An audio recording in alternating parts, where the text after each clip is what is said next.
اعوذ باللہ من الشیطان الرجیم بسم اللہ الرحمن الرحیم الحمد للہ رب العالمین والصلاة والسلام علی اشرف الانبیاء والمرسلین واہل بیتہ الطیبین الطاہرین المعصومین اما بعد۔ سورہ آل عمران آیت نمبر 38 سے 45، 38 to 45۔ بسم اللہ الرحمن الرحیم۔ هنالك دعا زكريا ربه قال رب هب لي من لدنك ذرية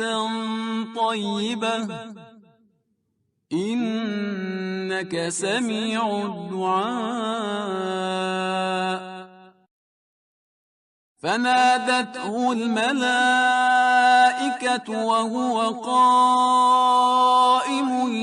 يصلي في المحراب أن الله يبشرك بيحيى مصدقا بكلمة من الله وسيدا وحصورا ونبيا من الصالحين۔ قال رب أنى يكون لي غلام وقد بلغني الكبر وامرأتي عاقر قال كذلك الله يفعل ما يشاء۔ قال رب اجعل لي آية قال آيتك ألا تكلم الناس 3 أيام إلا رمزا واذكر ربك كثيرا وسبح بالعشي والإبكار۔ وَإِذْ قَالَتِ الْمَلَائِكَةُ يَا مَرْيَمُ إِنَّ اللَّهَ اصْطَفَاكِ وَطَهَّرَكِ وَاصْطَفَاكِ عَلَى نِسَاءِ الْعَالَمِينَ۔ يَا مَرْيَمُ اقْنُتِي لِرَبِّكِ وَاسْجُدِي وَارْكَعِي مَعَ الرَّاكِعِينَ۔ ذلك من أنباء الغيب نوحيه إليك وما كنت لديهم إذ يلقون أقلامهم أيهم يكفل مريم وما كنت لديهم إذ يختصمون۔ إذ قالت الملائكة يا مريم إن الله يبشرك بكلمة منه اسمه المسيح عيسى ابن مريم وجيها في الدنيا والآخرة ومن المقربين۔ اس صفحے پر پہلی آیت میں جناب زکریا علیہ السلام کی دعا ہے اولاد کے بارے میں۔ ہم یہ پڑھ چکے کہ جناب زکریا علیہ السلام نے جناب مریم سلام اللہ علیہ کے پاس بے موسم کے پھل دیکھے۔ اب یہیں پر جناب زکریا علیہ السلام کے گویا دل میں ایک امنگ اور تڑپ پیدا ہوئی۔ وہ کبیر السن ہو چکے تھے، ایجڈ تھے، ان کی جو وائف تھیں وہ بھی اس قابل نہ تھیں کہ ان سے اولاد ہو سکے، بانجھ تھیں، اور یہاں پر انہوں نے دعا مانگی کہ وہ خدا جو گویا حضرت مریم سلام اللہ علیہ کو بے موسم کے پھل دے سکتا ہے، وہ اس بڑھاپے کے اندر میری بیوی کو بانجھ ہونے کے باوجود اولاد بھی دے سکتا ہے۔ تو انہوں نے دعا مانگی کہ حبلی من لدن کا ذریۃ طیبہ، کہ مجھے پاکیزہ اولاد، طیب اولاد عطا فرما، یقیناً تو دعا کا سننے والا ہے۔ اس موقع پر پھر ملائکہ کی ندا کا ذکر ہے کہ ملائکہ نے حضرت زکریا علیہ السلام کو آواز دی جبکہ وہ محراب میں عبادت میں مصروف تھے، اور یہ کہا کہ ان اللہ یبشرک بیحییٰ، کہ اللہ آپ کو بشارت دیتا ہے، خوشخبری دیتا ہے یحییٰ کی، یعنی آپ کا بیٹا ہوگا، اور بیٹے کا نام بھی یہاں پر بتا دیا۔ آگے ہم جناب عیسیٰ علیہ السلام کے بارے میں بھی پڑھیں گے کہ ان کا نام خدا ہی کی طرف سے رکھا گیا تھا، جس سے یہ بھی ہمیں سمجھ میں آ جاتا ہے کہ ماضی میں بھی مثالیں رہی ہیں، جس کے بعد یہ کوئی نئی یا حیرت انگیز بات نہیں رہتی اگر ہم پڑھتے ہیں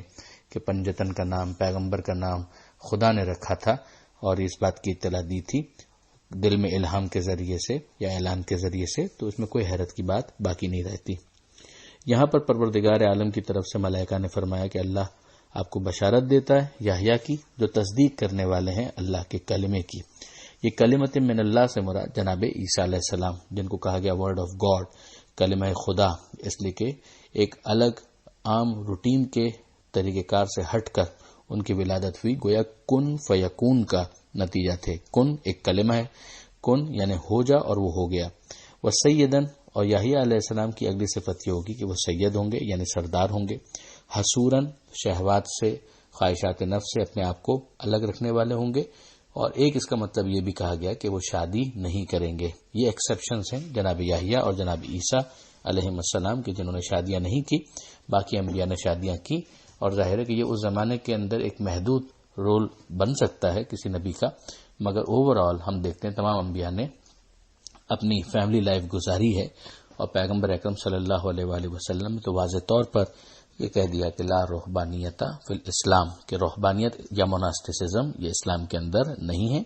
شادی کے ذریعے سے انسان اللہ سے دور نہیں ہوتا بلکہ اللہ سے قریب ہوتا ہے۔ تو میں پھر عرض کروں گا کہ محدود وقت کے لیے شاید یہ کردار پیش کرنا ہو، لیکن یہ کہ یہ کوئی ایسا عمل نہیں ہو سکتا کہ جس سے ہمیشہ ہمیشہ کے لیے نافذ کر دیا جائے یا اسے قربت خدا کی دلیل بنایا جائے۔ حضرت یحییٰ علیہ السلام کی مزید صفات میں کہ وہ نبی ہوں گے اور صالحین میں سے ہوں گے، یہ یہاں پر بیان کیا گیا۔ جناب زکریا علیہ السلام اس بشارت کو سننے کے بعد پھر سوال کرتے ہیں کہ اے پروردگار، میرے ہاں اولاد کیسے ہوگی، لڑکا کیسے ہوگا، جبکہ میں خود بوڑھا ہو چکا ہوں اور میری جو وائف ہیں، بیوی ہیں، وہ بھی بانجھ ہیں۔ فرمایا کہ اسی طرح سے اللہ کرے گا، جو چاہتا ہے وہ اللہ انجام دیتا ہے۔ یہ معجزہ ظاہر ہوگا اسباب طبعی کے عنوان سے نہیں، بلکہ ایک عام out of the box, out of the way جا کر یہ چیز ظاہر ہونے والی ہے۔ تو اب جناب زکریا علیہ السلام نے ایک نشانی کا مطالبہ کیا، دعا مانگی کہ اے پروردگار کوئی نشانی میرے لیے قرار دے، جس سے یہ پتہ چل سکے گویا کہ بچہ جو ہے وہ کنسیو ہو چکا ہے، حمل ٹھہر چکا ہے۔ تو اس وقت پروردگار نے فرمایا کہ آیتوں کا اللہ تکلم الناس ثلاثۃ ایام الا رمزا، کہ نشانی یہ ہے کہ آپ 3 دن تک گفتگو نہیں کریں گے، لوگوں سے بات نہیں کریں گے سوائے اشاروں میں، یعنی لوگوں سے اگر بات کرنا چاہیں گے تو زبان ساتھ نہیں دے گی۔ ہاں اس وقت کیا کریں گے، وَاذْكُرْ رَبَّكَ کثیرا، اپنے رب کا ذکر کریں کثرت کے ساتھ، اور شام و سحر اپنے رب کی تسبیح کریں، اس کے بے عیب ہونے کو بیان کریں۔ بہت خوبصورت تفسیریں بعض مفسرین کی طرف سے ہیں کہ اس وقت پھر یہ ہوا کہ جب کنسیو ہو گئی بیوی اور جناب زکریا سلام اللہ علیہ کی وائف جو ہیں وہ پریگننٹ ہو گئیں، تو پھر 3 دن تک یہ کیفیت رہی کہ جناب زکریا اگر کسی سے بات کرنا چاہتے تو زبان ساتھ نہ دیتی اور وہ اشاروں ہی سے اپنا محفظ ضمیر بیان کرتے۔ ہاں لیکن جیسے ہی ذکر خدا یا تسبیح پروردگار کرنا چاہتے تو زبان کھل جاتی۔ یہ خود معجزے کے اوپر ایک دلیل بنتی ہے کہ یہ بھی ایک آؤٹ آف دا وے ایک معاملہ تھا۔ اب یہاں سے ہم فوراً دیکھتے ہیں کہ جناب مریم کا ذکر شروع ہو جاتا ہے اور ان کے شرف اور ان کا جو مقام ہے وہ بیان ہوتا ہے، اور ساتھ ہی ساتھ جناب عیسیٰ علیہ السلام کی ولادت کے حوالے سے بھی آگے بحث بڑھتی ہے۔ وہ وقت یاد کرو جب ملائکہ نے کہا یا مریم، اے مریم، اللہ نے آپ کو چن لیا ہے اور آپ کو طہارت عطا کی ہے، طاہر رکھا ہے، پاکیزہ رکھا ہے، اور آپ کو عالمین کی عورتوں میں چن لیا ہے۔ یہ جو استفاء کا لفظ یہاں پر استعمال ہوا، ہم اس کو پہلے بھی ڈسکس کر چکے ہیں، آل عمران کے لیے یہ لفظ استعمال ہوا ہے، تو یہاں پر اس کا گویا ایک مصداق آ گیا کہ جناب مریم سلام اللہ علیہ اس کا ایک بہت اہم مصداق ہے۔ چن لیا یعنی ایک منصب عطا کیا، آپ کو پاکیزہ رکھا، یہ جناب مریم سلام اللہ علیہ کی عصمت پر دلیل بن گئی، اور پھر چن لیا عالمین کی عورتوں پر، یہ جناب مریم سلام اللہ علیہ کی فضیلت کے اوپر اور افضلیت کے اوپر دلیل بن گئی۔ پھر یہ کہا گیا کہ اے مریم، آپ اپنے رب کی اطاعت کریں اور سجدہ کریں اور رکوع کرنے والوں کے ساتھ رکوع کریں، یعنی اس عمل کے اندر ان کی مائیت ہونی چاہیے، جس طرح سے اور لوگ رکوع کرتے ہیں اسی طرح سے آپ بھی رکوع کریں، اپنی عبادت میں اس کو بھی شامل رکھیں۔ اب ان آیتوں کے ذریعے سے جناب مریم کا انداز عبادت اور جناب مریم کا شرف ہمارے سامنے آتا ہے۔ پیغمبر اکرم صلی اللہ علیہ وآلہ وسلم کی بہت ہی عمدہ ایک حدیث ہے کہ جس میں پیغمبر اکرم نے 4 منتخب خواتین کا ذکر کیا کہ جن میں سے 2 کا تعلق ماضی سے ہے اور 2 کا تعلق اس امت سے ہے۔ جو ماضی کی خواتین ہیں ان میں جناب مریم اور جناب آسیہ فرعون کی بیوی، اور جو اس امت سے تعلق رکھتی ہیں ان میں جناب خدیجہ سلام اللہ علیہا اور جناب فاطمہ زہرا سلام اللہ علیہا۔ اور پھر یہ بھی ارشاد فرمایا کہ فاطمہ زہرا ان 4 میں بھی افضل ہیں۔ اسی لیے ایک اور حدیث کے اندر پیغمبر نے فرمایا کہ کانت مریم سیدتا نساء زمانہا، کہ مریم اپنے زمانے کی عورتوں کی سردار تھی، یعنی عالمین کی عورتیں جو اس زمانے کے اندر تھیں ان کی سردار تھی۔ اما ابنتی فاطمہ، جہاں تک میری بیٹی فاطمہ کا تعلق ہے تو زمان و مکان کی کوئی قید نہیں ہے، ہر زمانے کی خاتون، ہر مکان کی خاتون ان کے تحت سیادت ہے اور وہ ان کی سردار ہیں۔ اسی لیے الگ سے بھی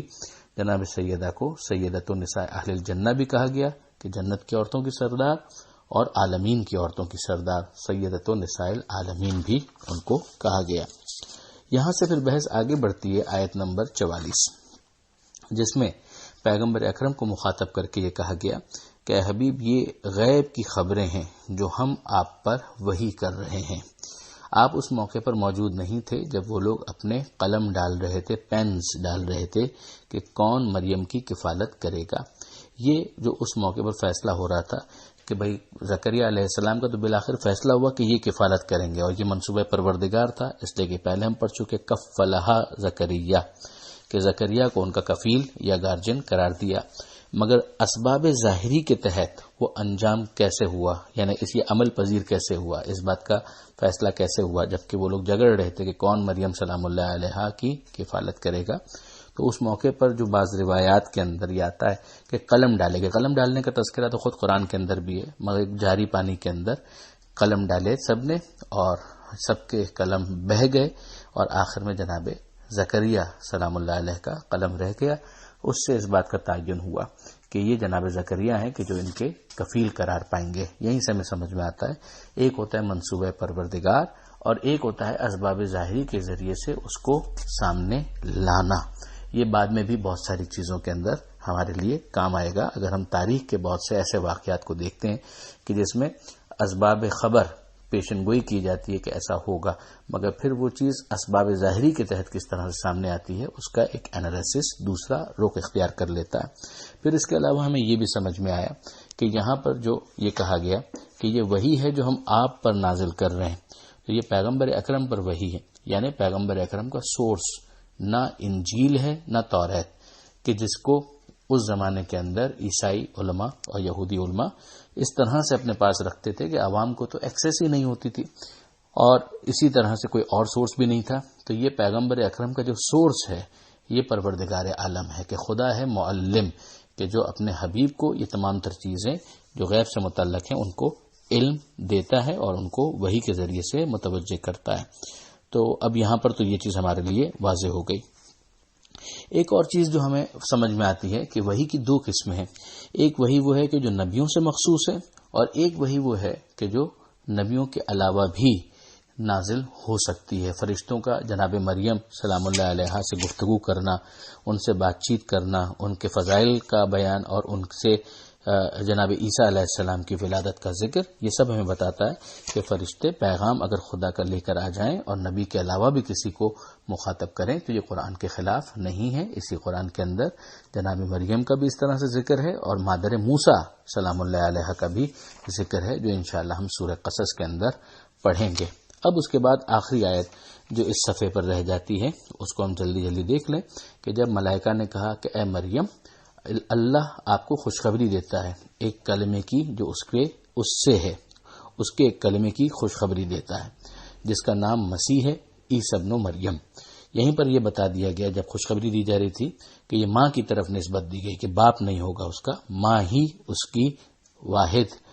سرپرست ہوگی دنیا کے اندر اور باپ نہیں ہوگا۔ وجیہن فی الدنیا، اور وہ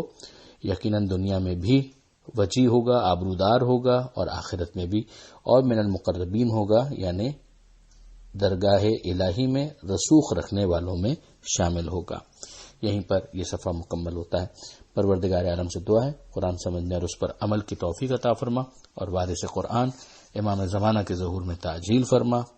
ربنا تقبل منا انك انت السميع العليم واخر دعوانا ان الحمد لله رب العالمين والسلام علیکم ورحمۃ اللہ وبرکاتہ.